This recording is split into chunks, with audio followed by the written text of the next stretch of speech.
இப்போ 3 விஷயம் சொல்லியிருக்கோம். ஒன்று, சனி பகவான் கிட்ட மன்னிப்பு கேட்கணும். 2வது விஷயம், சூழ்நிலையை நம்ம ஏற்றுக்கணும். நமக்கு நடக்கிற பிரச்சனைகளை நம்ம ஏற்றுக்க பழகணும். 3வது, நிறைய பேருக்கு உதவி செய்யணும். 4வது, கடைசி, இதுதான் ரொம்ப ரொம்ப முக்கியம், முருகனை கெட்டியாக பிடிச்சிக்கோங்க. முருகா, தெரிஞ்சோ தெரியாமலோ நான் நிறையா தவறு பண்ணியிருக்கேன், பாவம் பண்ணியிருக்கேன், என்னை மன்னிச்சிரு.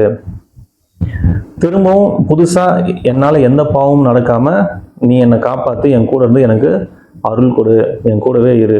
இப்படி நீங்கள் முருகனை கேளுங்க. நிச்சயமாக எந்த கிரக பயிற்சி ஆனாலும் எதுக்காகவும் நீங்கள் கவலைப்பட தேவையில்லை.